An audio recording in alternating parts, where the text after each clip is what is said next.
Hello friends, I am here from my apartment right now recording on my phone, wanting to come and interrupt your Sunday evening or whatever day it is that you watch this video. Hopefully you do watch it, to talk to you about a couple different things, some of which is not very easy to talk about. Sure won't be very easy to listen to, but I'm not in the business of trying to just ruin anybody's evening or anything of that nature, so there of course is a point and a reason for even making this video here, and you'll hear it, you'll notice it right away, probably pretty quickly. But I just came back from the airport, dropped off my parents at the airport here in San Antonio as they head back to Flagstaff, Arizona. They were here in town along with Ashlyn's parents and brother.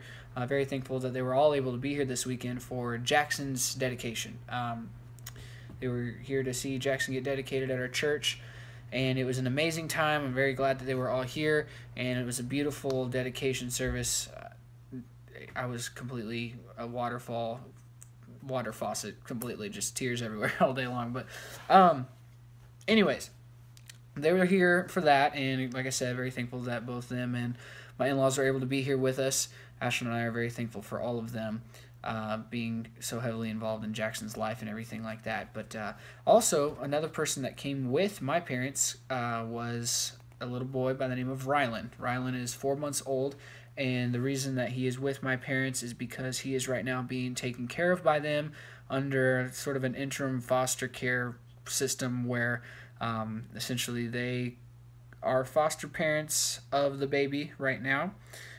Which could change later if the mother kind of gets her act together, and or if they go through a process of adoption with another family. That all remains to be seen. But ultimately, I wanted to talk a little bit about Rylan and then about something else that goes right along with the situation with Rylan and the reason that he's actually being taken care of by my parents. Rylan was a substance baby. He was born with meth and weed and all other sorts of things in his system. Like I said, he's 4 months old, and we praise God that all that's out of his system now. But he was born with it all in his system, and the reason being, of course, because his mother made some bad choices and continued to make bad choices even after he was born, which, in my opinion, completely is under the definition of child abuse. And at one point, was even leaving the baby unattended, neglecting the baby. That's child abuse.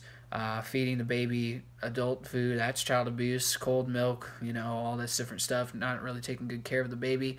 At one point, even threw the baby across the room onto a couch, which the mother thought she was doing the baby a favor because at least it was at a couch and not on the floor directly. So that's the kind of situation we're dealing with. So number one, I want to ask that everyone pray that things kind of unfold the way that they're supposed to with that situation, with my parents involved and everything like that. It's horrific and terrible to think about, and terrible to hear about, and terrible to know. But ultimately, the harsh reality and truth is that happens all the time. Child abuse is a very common thing that takes place with every single race of people in every single city, in every single state, in every single country, in every single part of this world. It happens all the time, every day. It's happening right now, and it's very frustrating. It's very hurtful and sad to think about and hear about.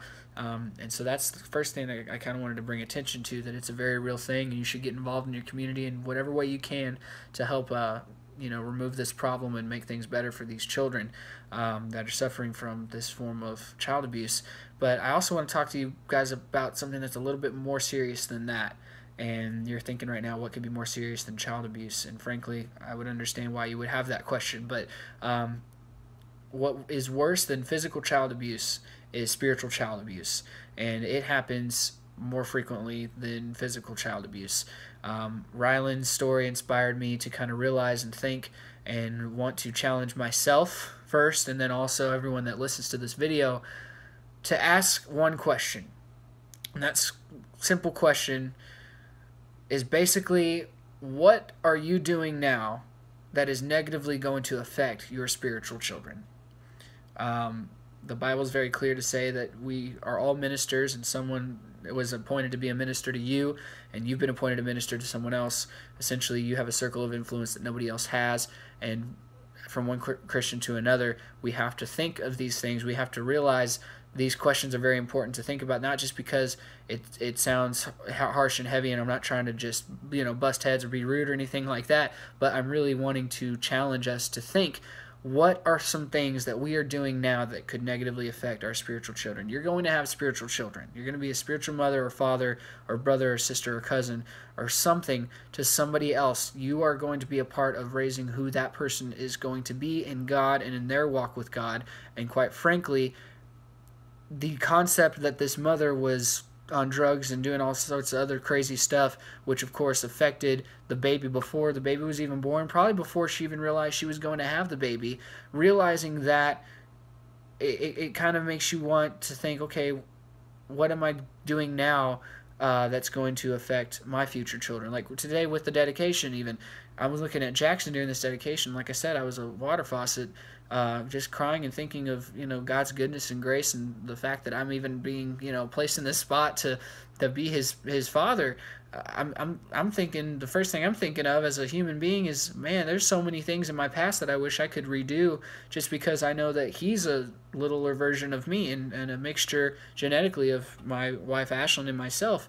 And I'm like, I don't get it. Why am I the guy who's appointed to be this guy's father? He's so awesome at this point, and I know that the negative things that I've done in my life could find their way into his, and I don't want that to happen. And I immediately regret things that I've done in my past and things that I've done or even thought or said that I could have changed or done differently. And they're not things that we think about in the middle of doing them. Just like this mother probably never thought she was going to have a baby when she was in the middle of doing all the stuff she was doing, but she did.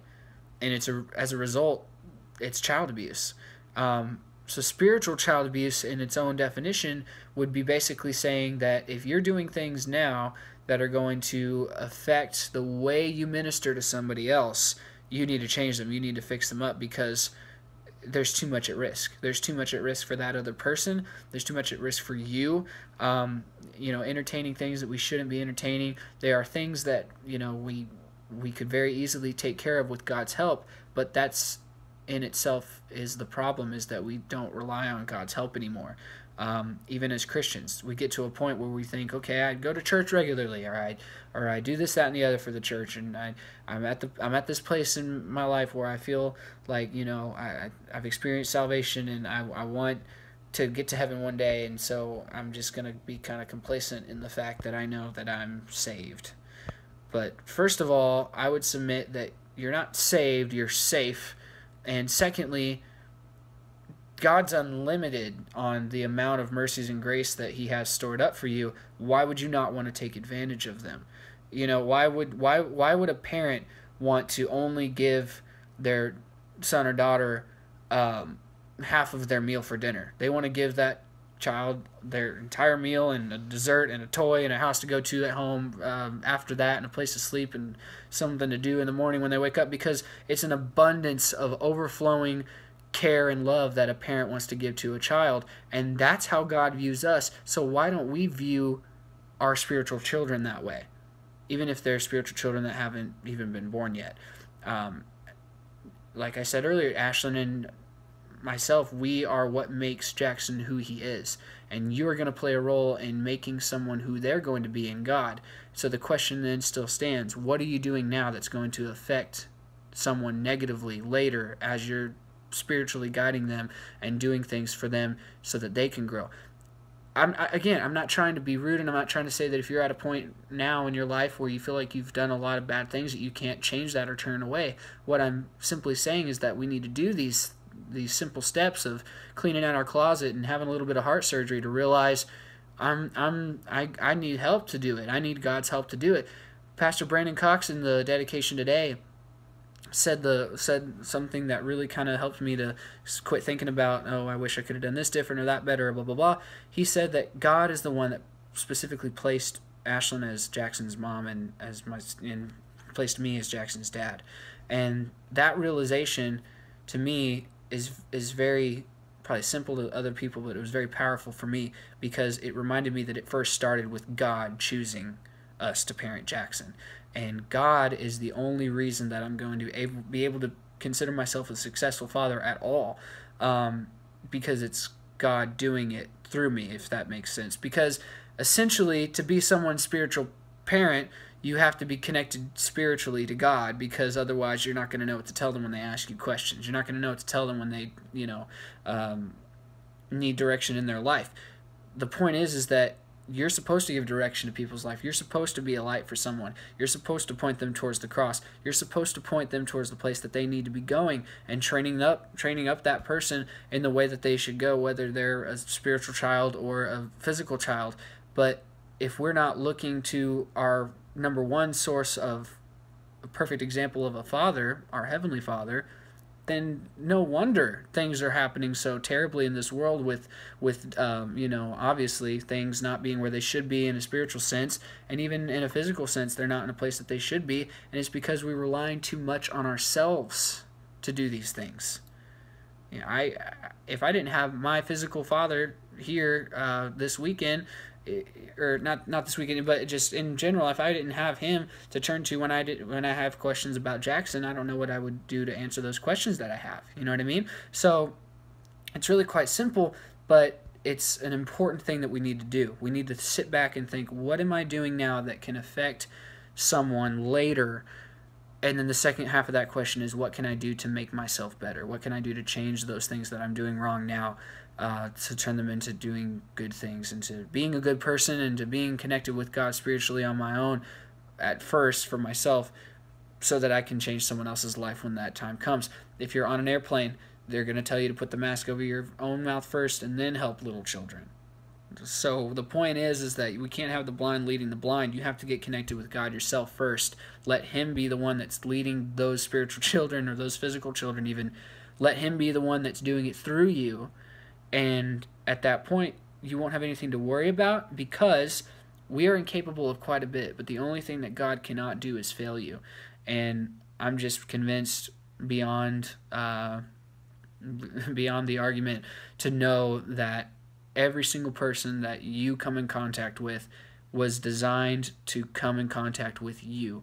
And it is too much of a risk not to rely on the infinite wisdom of Jesus to be able to send that person now in the direction that they're supposed to be going. So this is here to encourage you. This is something here to remind you to keep striving for better, keep striving for God, and to keep going, to keep doing what you're doing. It's not to bust heads or to be negative or sound rude or mean or doomsdayish or whatever, but it's really to encourage you to realize that there may be things that I'm doing now that could negatively affect a future spiritual son or daughter.